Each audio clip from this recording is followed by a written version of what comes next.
Hello and welcome to the Potential Psychology Podcast. I'm your host, Ellen Jackson, and it's my mission to share the science of human behaviour in a practical, fun and inspiring way. In each podcast episode, I interview an expert from the fields of psychology, well-being, leadership, parenting or high performance. I pick their brain to uncover what they know about living well, what tips do they have for you and I quiz them about how they apply their expertise in their own life. Join me as we discover simple, science-backed ways to live, learn, flourish, and fulfill your potential. Hello and welcome back. This is episode 56 of the Potential Psychology Podcast, and my question for you today to kick off this episode is, do you meditate? Formally or informally? Do you take mindful moments or practice relaxation exercises or just pay attention to your breath? Maybe you do yoga, or maybe you do some other activity that requires you to pay less attention to what's going on in your mind and more attention to what's going on in your body. And I've just realised that's not one question, was it? It was about 15. But the reason I ask is because I have been practicing my meditation lately with the assistance of technology. And I've never been very successful at establishing a formal, regular meditation practice, despite knowing and experiencing the benefits. And I've often felt a little bit guilty about that because I am a great proponent of mindfulness meditation and I regularly encourage other people to practice it. But I've not felt like I've done a particularly good job of doing it myself. And maybe as a consequence, I've felt like a bit of a meditation failure and a fraud. And maybe you have some of these complicated feelings about meditation too. Anyway, my new technology, which I'll tell you more about in the coming weeks because I'm interviewing one of the co-founders of the organisation that created it, is helping me not only with my meditation practice, but it's also helped me to discover that despite not having what I think is a solid regular meditation practice, I'm actually better at it than I think. So the tech itself, which is a brain sensing headband that you wear while meditating, and that talks to an app that's on my phone, informs me that I can actually pretty quickly and effectively calm my mind and reduce the busyness that's going on in there, which is the aim of meditation.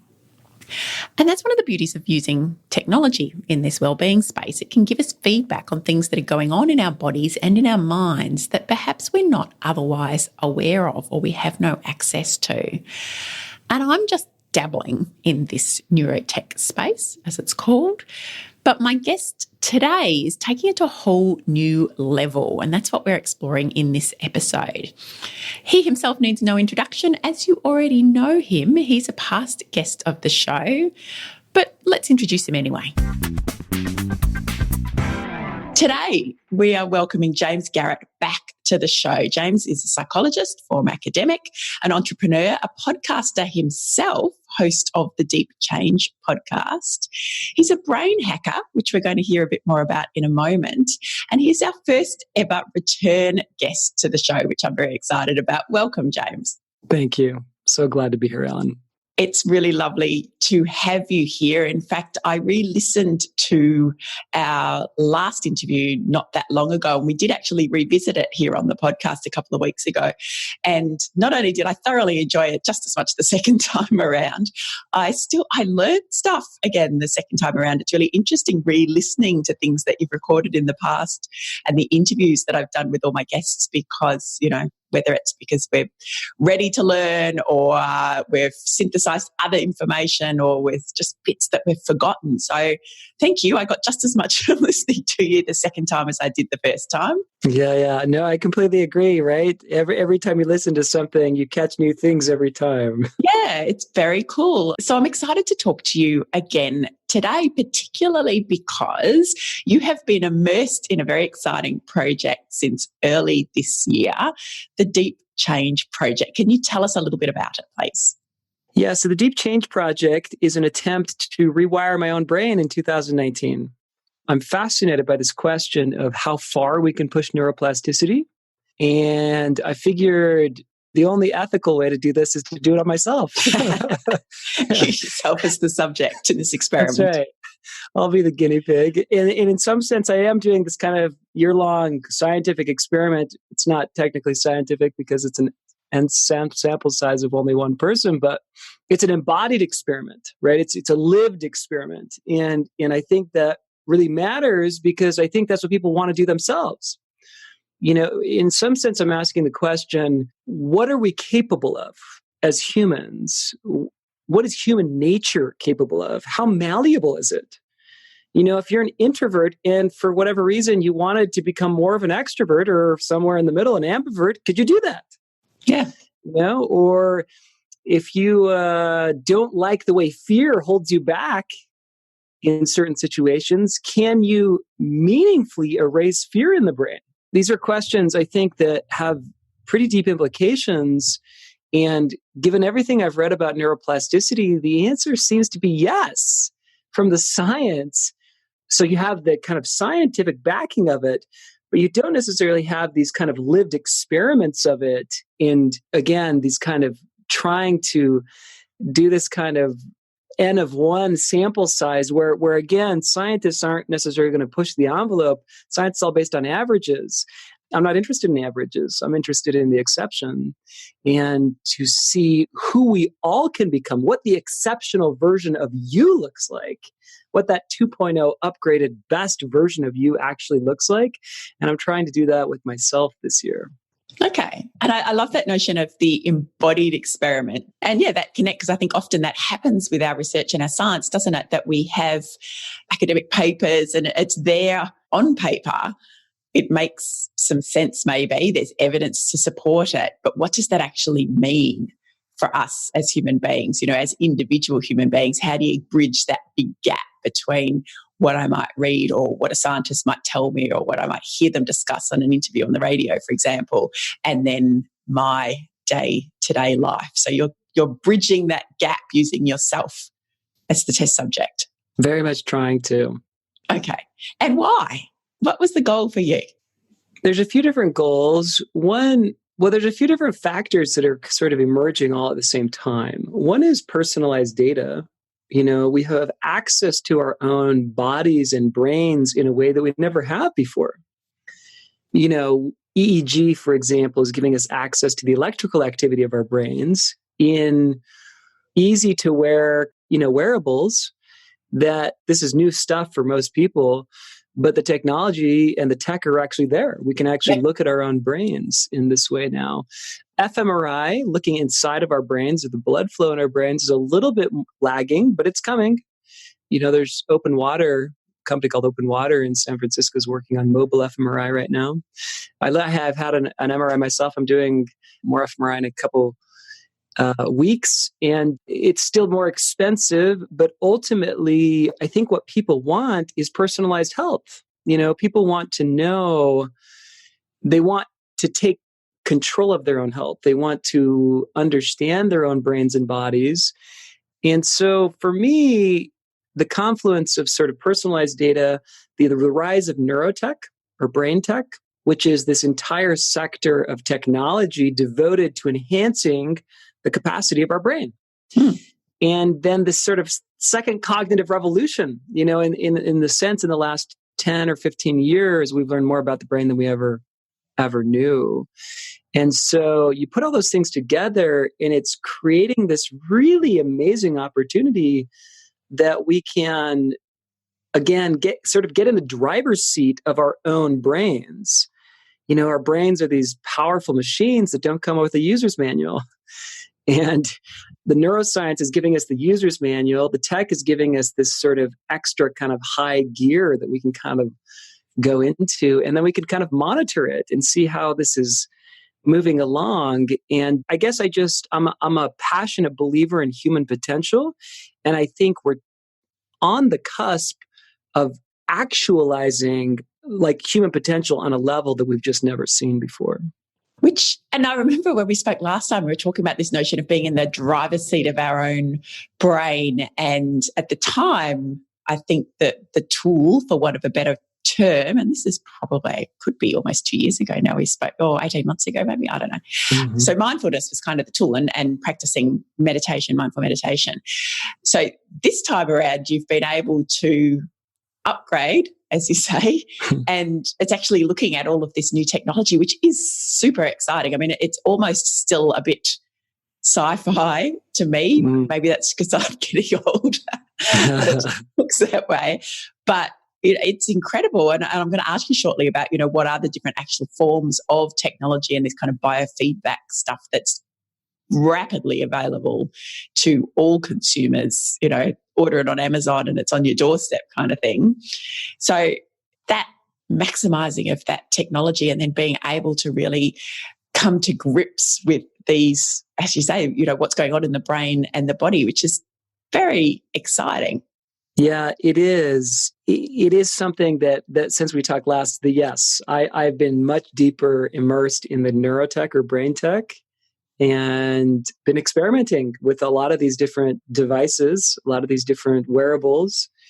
And the iPhone revolution is an interesting kind of case study because, roughly 10, certainly 15 years ago, but, 10, 12 years ago, phones just they were flip phones. They were, at best, they were Blackberries, which had access to the internet, but weren't these kind of gorgeously designed kind of transformational type of interfaces the way they are now. This literally happened in a decade. That they become so knit into our lives that it feels almost impossible to live without them. Everything from GPS to access to email to texting to, constant access to social media to just needing an answer on Wikipedia or Google, wherever you are. The weather app. I use my weather app every day. Weather app. I mean, the weather app. These computers are, of course, in our pockets are wildly powerful. But what's so fascinating, I think, is they presented all of these opportunities and downsides, with distraction and addiction and other things, behavioral addiction, that we just also didn't see coming. So in some sense, this brain tech kind of emergence has, of course, very similar upsides and potential downsides. And I think if navigated responsibly, the upsides are a lot bigger than the technologies that we've seen to date. And what I mean by that is it has much greater capacity to augment human potential than some of these other technologies. I mean, think about it, right? If we could get our brains, for example, so I just spoke with Daniel Chow, who's the founder of Halo Neuroscience, and Halo uses brain stimulation. It's transcranial direct stimulation. So it's marketed toward athletes and musicians, and it's a headband that goes over your motor cortex. Looks just like a pair of Beats or Bose headphones, but it has actual foam, things that touch your scalp and actually emits a mild electricity into your scalp and into your motor cortex. And essentially what this does is stimulate your motor cortex so that it's more plastic, more malleable, more changeable. They call it neuropriming, which is another way of saying kind of making the neurons in a more activated state, which then again leads to more rewiring more quickly. It's just faster learning. So the best studies on this are showing that we learn 50% faster when in a post-stim state or post-priming state. So it's interesting because, Daniel Chow, he thinks of this as, what if our brains could work the way kids' brains do? I mean, think of the implications. If I could learn a language as fast as my 2-year-old learns a language, or if I could learn a musical instrument, or if I could learn any number of skills that I'm interested in mastering as fast as kids do. Kids' brains are like sponges. If you can reverse that and make an adult brain like a kid brain, it's pretty powerful stuff. I would love to be able to learn a second language. That would be so cool. I mean, I did it. I tried it at school for years and years and years. I'm not sure I got terribly far. But yes, I've often looked at my own children and thought, if I could get you to learn another language now while you're kind of 2, 3, I think I've already missed the boat. What a gift. What a gift, right? What a gift. And it's this kind of deep power that I think some of this neurotech is introducing and saying, not only is this going to be possible, this is the future, and there's nothing to be afraid of. Obviously, again, I think we need to navigate it responsibly, but here's what's coming. You thought the iPhone revolution was big. Yeah. And it's funny, I hadn't really thought through the connection to our phones because most of these gadgets, from my understanding, I call them gadgets, sorry, I shouldn't, neurotechnology, most of them as tools, we need that feedback that we get, the display, the interaction part is often through our phones, isn't it? That's how they work. So we might have the headband or whatever it is, and then the data is displayed to us via our phone because it's a tool that we all generally already have. Yeah. So the two are really going hand in hand, because I can imagine it would be much harder if we didn't all have that already embedded in our everyday life, our everyday practice, and we know what apps look like and we know how that works. Then it would be much harder for these other forms, the wearables, the devices, the biofeedback things, to become as everyday as they look like they might become. That's exactly right. The iPhone is for sure the interface. Smartphones are going to be the interface that the technology, whatever it is, the wearable that is speaking to, maybe storing the data on or talking with the cloud. But it's an interesting way to look at it because, so Elon Musk, who this is like the next generation, something that I'm still wrapping my head around, which is brain-machine interface. Most of what we're going to be talking today is not that. This is the next step. This is the next step, which, again, I'm not deeply expert in this yet. But so Elon Musk has founded this company called Neuralink, which is trying to create something of a neural lace, which is essentially a sort of cortex on top of our cortex, a kind of computerized cortex or augmented capacity or brain power. They're much further along in their development than I thought they were. And they just did a big announcement a few weeks back. And even they are interacting with the iPhone as the kind of transmission and data. And so yeah, the iPhone's not going away, but it's interesting because one of the things that I think people get caught up in these trends of like virtual reality is also another one that's going to hit us pretty big here. So VR it's obviously going to be big in gaming. It's obviously going to be big in kind of immersive experiences, which again, a lot of people are interested, also nervous about, maybe a little bit. I think these things have a lot more potential to be addictive, but also transformative, more transformative. The brain learns through experience, deep experience. So there's ups and downs on it. But by and large, my assessment of kind of what we've done with technology to date is kind of like most of the social media economy is based on the neurochemical dopamine. So we get a little dopamine hit every time we get a new like or a new notification. And it's not necessarily meant to make us better humans. The systems are designed to hijack our attention. That's actually what they're designed to do. And so I think of this a little bit like the dumb dopamine economy. Like what we've created to date with our technologies is sort of the dumb dopamine economy, meaning we're a little bit zombie-like when we're kind of like endlessly scrolling through social media. And what we're trying... It's a reactive. Exactly. What we're trying to create is the smart serotonin economy. We don't want to be kind of mindless zombies. We don't want our phones to take us away from spending time with our kids, for example. We want our phones to help us be better parents, be more emotionally attuned, be actually more deeply engaged in their lives. We want this sort of smart serotonin economy to emerge. And that is what brain and neurotech are doing. They're actually taking technology and thinking of it, okay, so what are our highest ideals as humans? Like, who do we want to actually be and become, not what's going to turn $1 billion company, right? These are very different questions. And it's not to say that those things can't be one and the same. I actually think they can. But the early days of the internet were about big dollars. All the venture capital, all the whole system and the way it was set up was really about... Tristan Harris and others have spoken about this eloquently, but they call it, Tristan Harris calls it a race to the bottom of the brainstem, which is just to say that technology was set up in a way to make us more and more addicted or to hijack our attention. From a macro perspective, societally, we don't collectively necessarily want that. And I think over time, the companies that keep doing that to us, make us these worse versions of ourselves, will actually start being punished financially because we realize, like, I don't necessarily want to be on a platform that's diminishing my attentional capacity. Because what, like humans, unique capacity is to direct our attention. That's what makes us uniquely human. It's also what unlocks neuroplasticity, interestingly, and it's the heart and soul of the mindfulness meditation space, right? So I want technologies that augment that capacity, not that diminish it.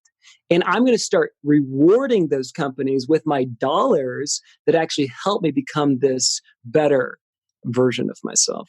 And that's so fascinating because I have a fundamental belief that human beings are very adaptable, whether it's the optimist in me. But I think, and I hadn't really thought about it until you framed it up like that these technologies that they've almost sort of been a little bit ahead of us, we can do this, so why don't we do it? We'll create this app, we'll create this tool, we'll create this bit of whiz-bang tech, whatever it might be, driven by, as you say, the internet and what it was capable of. So we were sort of responding to what the technology did. It feels now like we're coming to grips with where there might have been some unintended consequences for human beings as a result of that technology, where things have not gone as well as maybe we've liked to, or we just didn't think it through as a species, so to speak. And now we've got an opportunity to kind of catch up and really adapt to it. Okay, we've got this amazing tool. We can see what can be done with it. We can see where it can go wrong. Let's turn that around and start to actually capture the positives from it. Where can, as you say, we actually enhance human potential? Where can we enhance learning and growth? Where can we enhance relationships and connectedness and the things that we know as people we really need and benefit from? So yeah, it's a lovely idea that we're perhaps starting to take back control of some of this technology and use it for our benefit, which for me anyway kind of sits with my human adaptability ideals. It's almost like we created the fast food internet. Yeah, we got a lot of junk. That's another way to think of it. It's a lot of passive entertainment. It's not that entertainment's bad. That's not what I'm saying. I think entertainment's lovely and aesthetically really important for our sense of meaning and beauty in the world. The challenge is that it's so addictive that it can become all-consuming, and so too much of any good thing is problematic. And so I think what we're trying to shift from is sort of a fast food internet to a more kind of whole foods, nutritious, nutrient dense internet. Like again, the idea is that we don't just want to tickle our dopamine receptors. What we want to do is become better humans.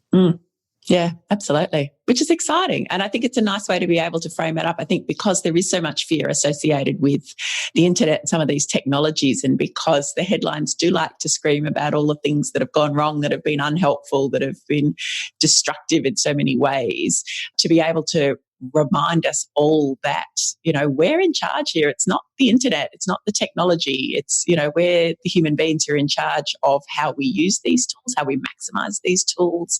And it is very exciting that there are so many people out there trying to look at these as scientific questions. And then I suppose they become partly commercial questions on the back of that.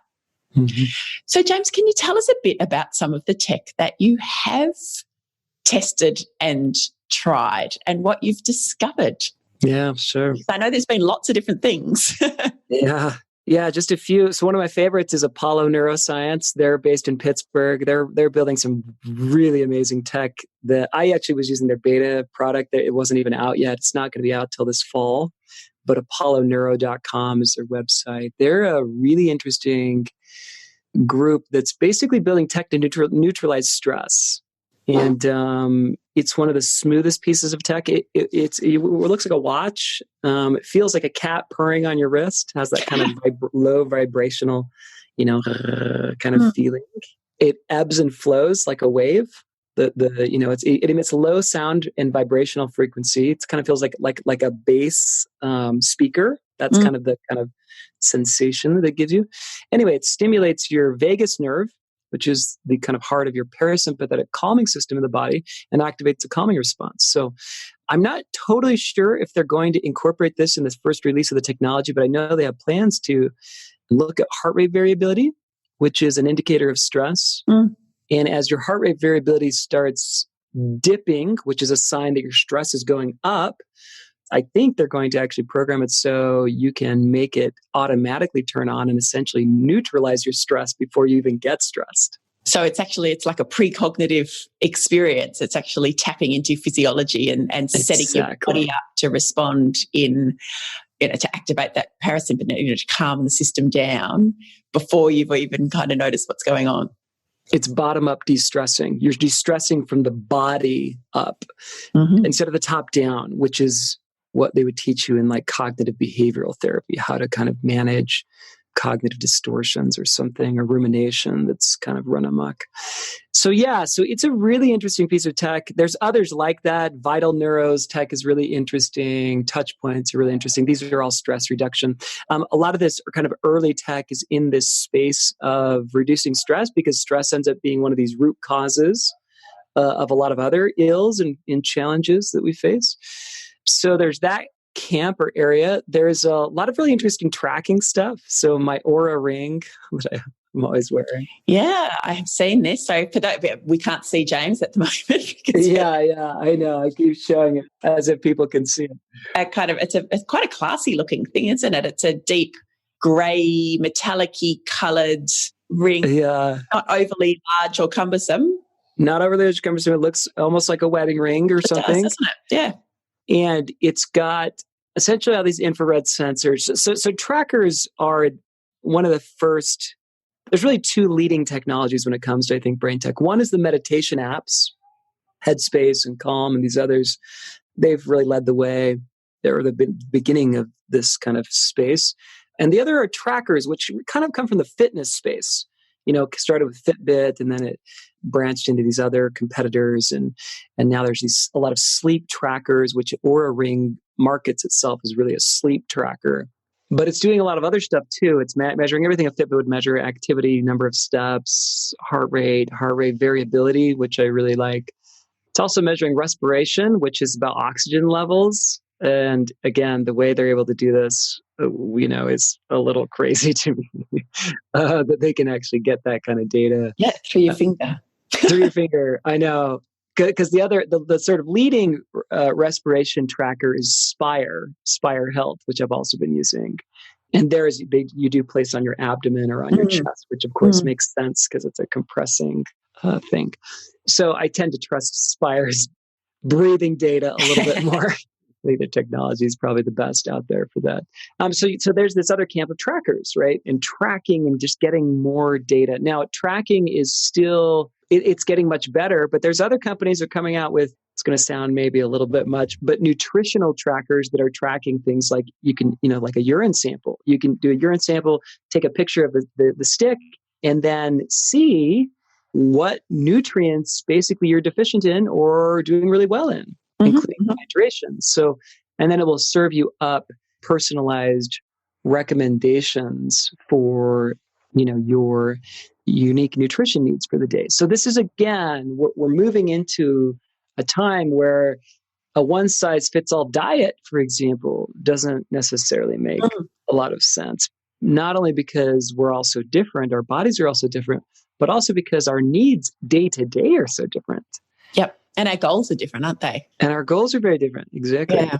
I'm just thinking, for those people, there's some people who have chronic illness where obviously this would be incredibly insightful. And I know there are some trackers now for managing or understanding your glucose level for diabetes, for example, which is obviously helpful. But then there might be others of us who are not necessarily experiencing chronic illness, but are training for some performance pursuit, whatever it might be. So obviously there might be different nutritional needs there. Pregnancy would be another one I'm thinking of. You have different nutritional needs then at different times. Yeah, and even just the day-to-day. I'm getting over a cold. What do I need now? Versus, I'm in prime physical health today, maybe not tomorrow. It's a moving feast. Yeah, it is. And it's just getting more and more sophisticated. So you have access to real-time data dynamic data. In some sense, over time, we'll be able to, the blood is really the best way to measure these things, or one of the very best. And so over time, I think we'll even have access to our own personalized data. Of course, there was a big scandal with Theranos, who was trying to do this with personalized blood data, but that technology will still come out eventually, right? We'll be able to get deeper and deeper in access to our own bodies. And it makes perfect sense, because what we're really trying to do is, when you think of our bodies and our brains, they're really a black box. All we see are symptoms of deeper biological stuff going on. And so when you can see inside that black box, I still remember looking at my brain for the first time. It was literally breathtaking, because you know that it's in there. But when you see your own brain and you know that that's the thing running the show, that's your chief executive. For me, it was kind of, the experience was sort of like awe. The emotion actually was awe, like, whoa. And I could see all the different parts, my cerebellum and my brainstem and my, all these in the corpus callosum and prefrontal cortex, all these different areas of my brain. Of course, it's, it's always a relief to see your brain and it looks healthy. Make sure it's all there. Nothing wrong with it. It's, got all the right parts. All the right parts seem to be there. But there's also this feeling of like, oh, I have creative capacity when it comes to, in particular, that organ. And again, this is back to the Deep Change Project, which is, how do I become my own neural architect? How do I become my own designer of my mind? Because, cells, this is a quote from Jason Silva, but cells, and in particular neurons, but all cells are a technology that turn experience into biology. Say it one more time. Cells are a technology that turn experience into biology. So everything we experience, all of our habits, all of our emotional states, all of our things that happen, especially repetitively, literally work their way back into the neural grooves of our brain in ways that make it more likely that we'll repeat that behavior in the future. And so as you get good at creating new pathways, and think of this as new ways of being, new versions of yourself, even new aspects to your personality, you literally become you're a neural architect. You become a creator of your own brain. And it's that creative, that internal creation. We think of creation or creativity, as we call it, as something external. You think of an artist or somebody who builds a company or, creates something in the external world. This is kind of flipping that idea literally on its head and saying, oh, we not only have the capacity to create on the outside, which I think is one of the highest human capacities, we have the capacity to create on the inside. And I think that's highly inspiring. Yeah. And I can just imagine that being actually able to see your brain in action, that functional MRI experience would bring that to life so much more. It creates a level of tangibility, if that's a word, whereby it comes home. It brings it home to you that, if the science is there, if what we know about the brain and body connection and that human experience and the grooving and all of that, if that's all there and we know it is, and then I can see my brain and I can see how the blood flows and how different bits work, I can start to make the connection between, coming back to what we talked about right at the beginning, I can start to make it real for me in terms of self-experimentation and actually putting this stuff, embedding it into my experience. Yeah, it makes it concrete and tangible. Yeah. When you have access to your own data, it's like, and then what you actually get, because you're getting real-time feedback, is you get deep recesses of motivation. One of the most interesting, I think, findings in the psychological research is Teresa Mabel's research at Harvard Business School. She's found that a visual sense of progress, seeing yourself improving on something, that's the deepest source of intrinsic motivation. It's mastery. As you're getting better at something, when you have actual real-time feedback, which is telling you that you're getting better, that's the magic elixir of motivation. That progress principle, they call it, don't they? That's right. Yep. Yeah. And I guess then that's the point behind the whole tracking, even in those early days of being able to track, how many days you've used your meditation app, and now progressing it so much further, having that feedback to say, yes, you are making progress. Yes, you are making steps in the direction that you want to go, that then fuels that motivation to keep going. And little things like the apps on our phone can tell us that. It can actually provide us with motivation as well as the learning and the skills and everything else that we're getting from it. So think of doing your meditation and then being able to actually look inside your brain and watching your own neurons creating new connections to neighboring neurons, literally strengthening the pathways that you just did the 10-minute meditation that caused that strengthening. To actually watch that is so empowering.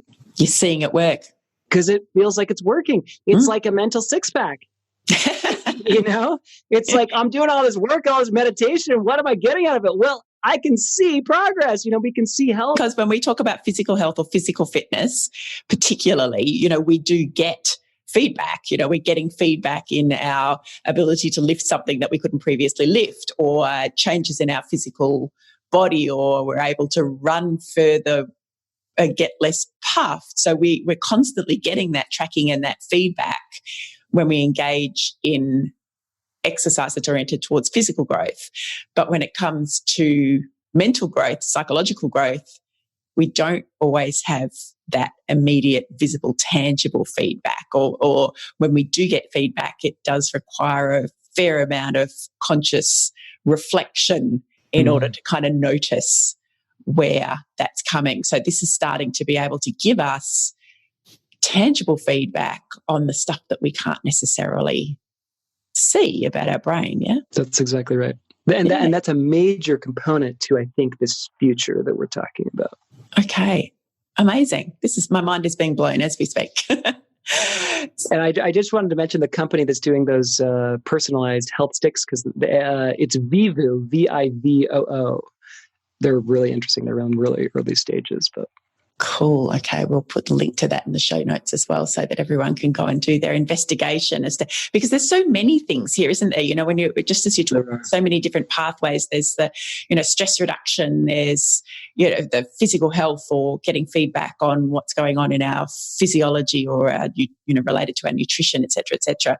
There's sleep, there is creativity and growth. There's so many different arrays where this, different types of technology are starting to build and grow and take us on these different paths. And we're all going to have different interests in different elements, I suppose, depending on who we are, what interests and excites us, or perhaps what challenges we're facing in our lives at any given time. So we'll give everyone the option to explore as many things as possible.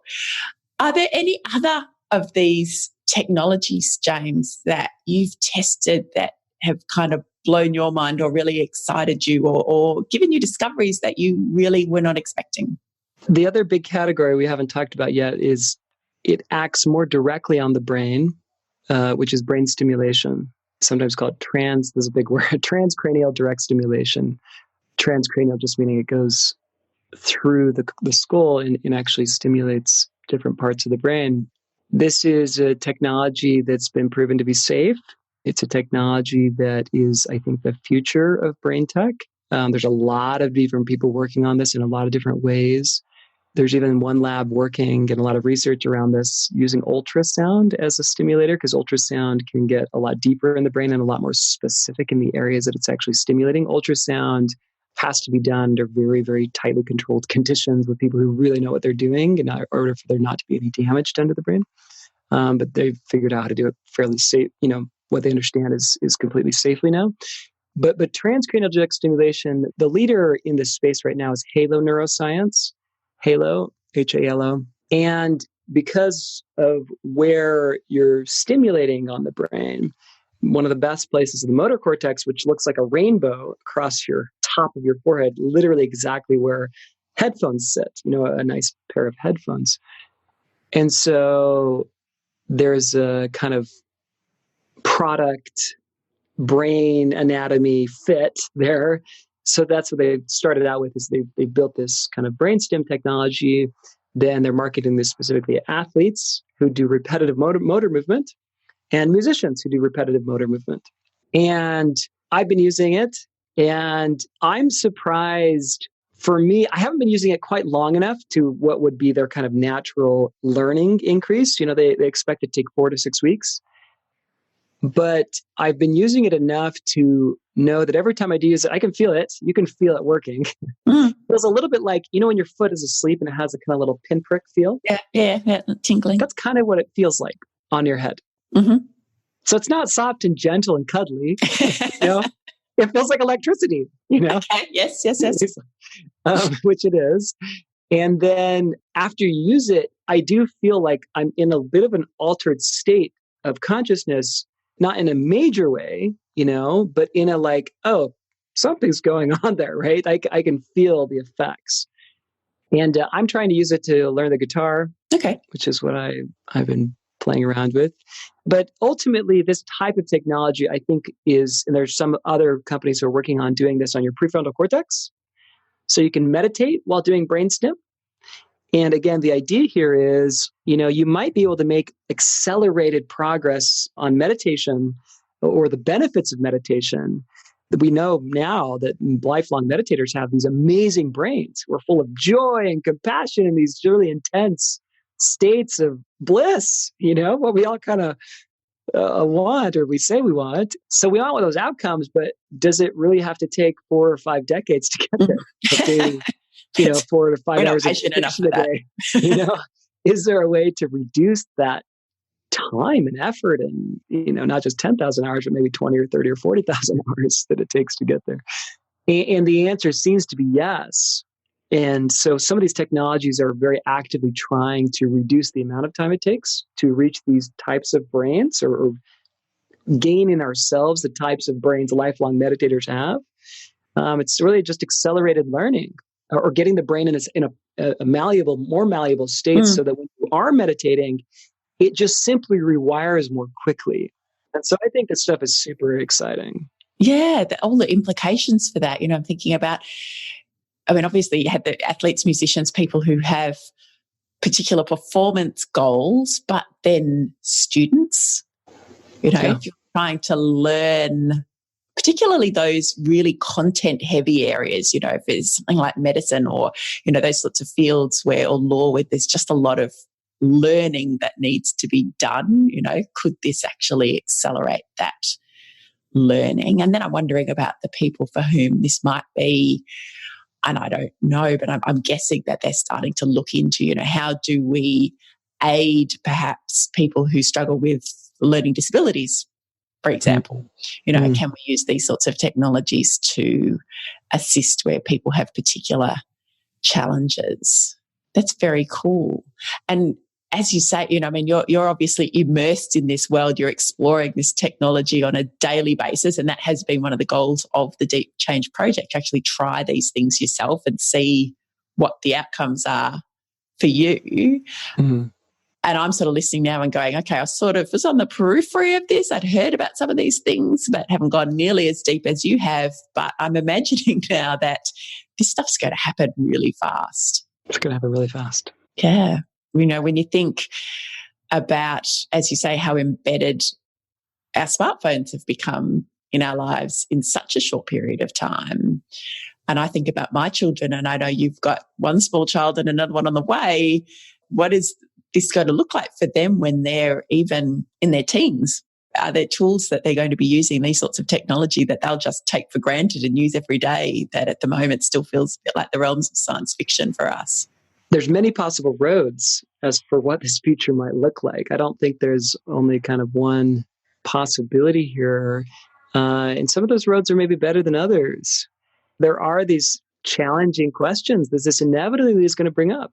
Does this give some kids unfair advantages? If they can put on a brain tech piece and they can kind of tap into this flow state and laser-like focus, is that an unfair advantage when it comes to measuring something like an SAT or a college entrance exam? Will college entrance exam become obsolete because it's no longer like a good way to assess ability? I think the disruption that a lot of this will probably cause is unforeseeable and unknowable at this point. But I think what I do know is that the only way, you can either put your head in the sand and kind of hope that it doesn't Just goes affect away, you, which it but won't. or you can meaningfully engage and try to shape the direction of the conversation and or the very companies and technologies that are being built. You either create the future or you're subject to it. And so I very much believe that we create the future. We build the future. And so I do think there is even an ethical responsibility for all of us to be part of this continued conversation for how do we navigate this? This is a complex future. And we're not even getting into a lot of the really crazy issues around automation and self-driving cars and all the stuff that's going to replace mass unemployment. And there's so much disruption coming in the future that we just have never, as a human species, ever. It's like when I think of like my daughter living the next 100 years, and who knows with life extension, maybe she'll live much longer than that. But I think of her future, and I think of, wow, okay, how do I prepare my daughter to live in what will be on the unsettling side? I think it's very unstable, and I think Yuval Noah Harari has talked a lot about this, which is there's a lot of kind of dangers here, but then there's a lot of these kind of crazy, mind-blowing opportunities. How do we navigate that future together? How do we prepare our kids for that future? Daniel Pink's thinking on A Whole New Mind, his book, A Whole New Mind, on how to create kids who embrace what he calls R-directed thinking, or he's very careful not to call it right brain, but sort of more creative thinking and flexible thinking and conceptual thinking and aesthetics and beauty and meaning and things that we've traditionally discarded as being less useful or less valuable in our very knowledge economy and L-directed or left-directed thinking or analytical thinking. I think he's right in the sense that, if you want, and maybe the best advice I could give to parents is if you want to prepare your kids to the future, give them activities that are open-ended. Legos, give them the materials and raw building blocks of things to do stuff with, but don't give them activities where there's one right answer. That's a recipe for an economy and a society of the past. Knowledge workers were essentially that. They were just domain experts, and there was always one right answer. Think of an attorney, right? They're just really good at accessing obscure information that gives them the ability to charge high amounts of money for that information. Information has been democratized, and we all have access to it now. And so it's not enough. It's not that domain expertise isn't important. It's actually, if you look at the creativity research, you got to have domain expertise in order to be creative. So you got to have domain expertise. You've got to have the cognitive thinking or the kind of creativity, think of it as flexibility in your thinking, kind of toolkit, and be able to kind of move between different states of mind, right? Have solitude and collaboration, be both an extrovert and an introvert. It's really cognitive flexibility, I think, which is the meta skill that we're trying to teach our kids, not just being the smartest kid in the class. How to know the answers. Yeah. It's about how to find the answers, I suppose, isn't it? A different way of thinking, which again is, well, I mean, again, we could have a whole other conversation on that one, James. It's fascinating stuff. And I think you're right. And, coming back to the brain tech, it's using or having that as tools to be able to understand that creativity better, to be able to understand how our brains work, right? Going back to that idea that you mentioned early on, and I know you mentioned in our last discussion about being in the driver's seat of our brains, so harnessing the tools and the technology to learn more about that, to be able to facilitate that creative, flexible thinking, which I absolutely agree, I think will be the way of the future for our children, but all of those fascinating ethical implications for all of that as well, which again is another conversation, what might be the unintended consequences and, what might be the challenges. But I completely agree that unless we actually hop into that driver's seat and really develop a deep understanding of what this stuff is so that we can drive it rather than react to it, is probably going to be the key. I think it's time to ask you some practical stuff. Like, where can people find out a little bit more? I know you have a Facebook group for the Deep Change project that people presumably can join and follow along with the experiments? Because you do other things too. You have weekly challenges each week.